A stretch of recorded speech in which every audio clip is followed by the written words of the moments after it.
If you're looking at your staff and you're like, we've got average people here, they're putting out average work, they're lazy, whatever, it's time to clean house.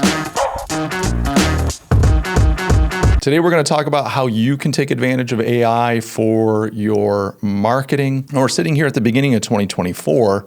It's only been just over a year, and AI is everywhere. It's everywhere. It's being used by everyone, by researchers, by investors, by students, by preachers. I mean, everybody is using AI. And the one group that is using AI more than anyone else, in my estimation, I've seen this firsthand, are marketers. The marketers are the people that are gaga for AI. They can't get enough of it. And you see there are Twitter threads about guys who have figured out how to use AI in their marketing to hack the system and make millions of dollars. If you look on YouTube, there's all kinds of information on how to use AI for marketing. So you might be wondering, Mike, if it's already widely adopted by marketers, how can I use AI in a way that helps me win?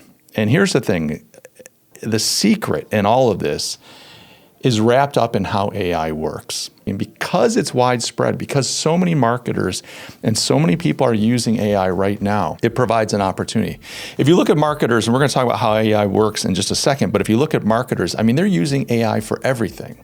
Website copy, brochure copy, video scripts, email marketing, email blast, direct mail, all kinds of, any type of content, any type of messaging, they're relying on AI more and more. Let's talk about how AI works for just a couple seconds here, because I think that provides the insight, especially for marketers, that unlocks how you can take advantage of it. So essentially, you've got two different models. You've got AIs like ChatGPT, and they use a large language model, an LLM. And then you've got AIs like Stable Diffusion and Midjourney that use a more generative AI. So the ChatGPTs of the world, these are the text-based AIs, and what they do is they go through all the digital content available. Anything that's been digitized that these things have access to, they consume. And by consuming it, the machines process all that and they learn from it. And you got to understand what they're learning. They're not necessarily learning how to think creatively. They're not learning how to have a vision of something like a human might do, like an artist. They're learning how language works. And if you read enough language as a machine, you can start to guess forward what something should be. So if I ask you, please describe a red ball to me, the machine, because it's read everything that's available online, which is there's tons available, can sit and spit out a description of a red ball. And if you say, well, please give me that description of a red ball using Faulkner's style of writing. And they can give you this very florid, very descriptive explanation of a red ball. It's because it's consumed Faulkner, it's consumed all this stuff, and it can kind of guess forward what you're looking for. So that's a large language learning model. The other is generative.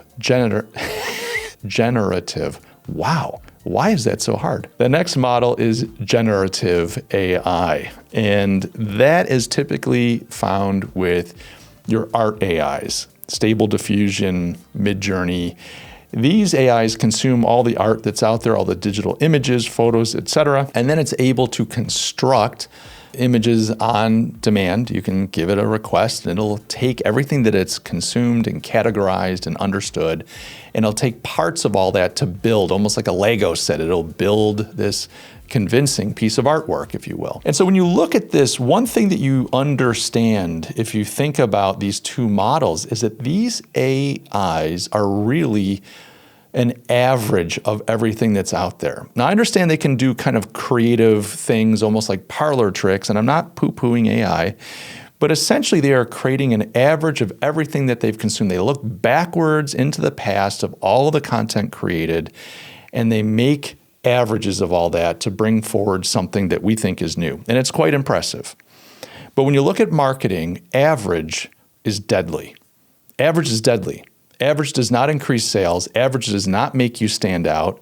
Average does not differentiate you. Average does not win new customers. Average does not create customer loyalty. Average actually in marketing is the kiss of death. Now, I understand there's some communication that doesn't need to be stand out. It doesn't need to be different. It doesn't need to be extraordinary. But when you're looking at marketing and you're looking at the goal of what marketing needs to do, it has to stand out. It has to attract attention. It has to convert consumers. It has to convert prospects into consumers. It has to keep consumers, keep them happy, and so on. You have to stand out against your competition. And you see, right there is the opportunity. So many companies, so many marketers are adopting AI to create their content, to create their messaging, to create what they put out into the world, to create the things that represent them. And it's not just marketers, ad agencies are doing this. I mean, I'm watching this happen in real time, and if you look around, you can see it too. Everyone is embracing AI. Yes, it can do some interesting things. Yes, it can do things at scale that humans can't do. Yes, it can cut costs, but at the end of the day, AI cannot help you differentiate. It cannot help you stand out. It cannot help you rise your head above your competition, capture the hearts, minds, and souls of your customers, and engage them on a level that is meaningful and profitable.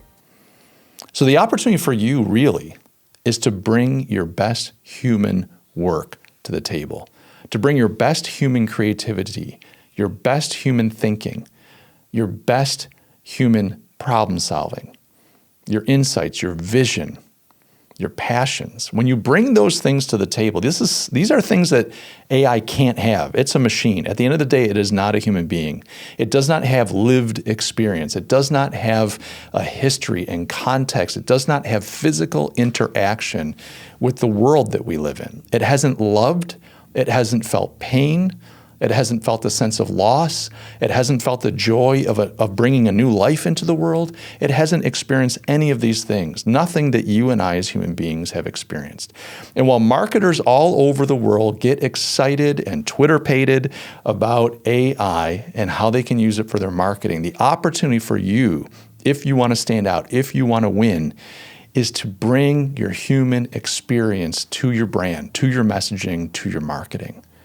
Now, it's not easy to do, and just because a human wrote something doesn't necessarily make it better than something that a piece of AI has created. The fact of the matter is there's a lot of mediocre human work. There's a lot of average human work.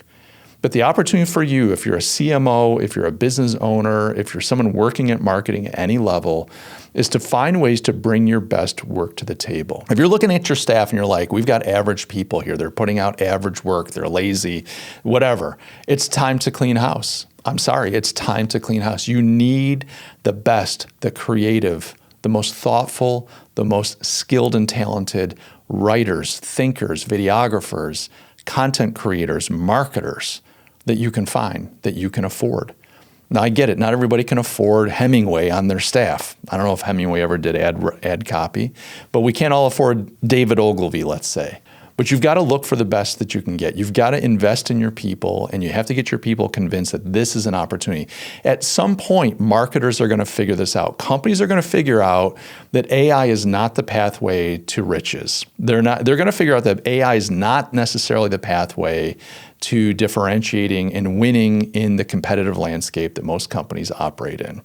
And when they figure that out, they're going to be bailing from AI and going back to the human model. And if you can find now a pathway with the human model, with human creativity, with human ingenuity, with human insight, with passion, if you can create content that captures the imagination, that captures attention, that is different.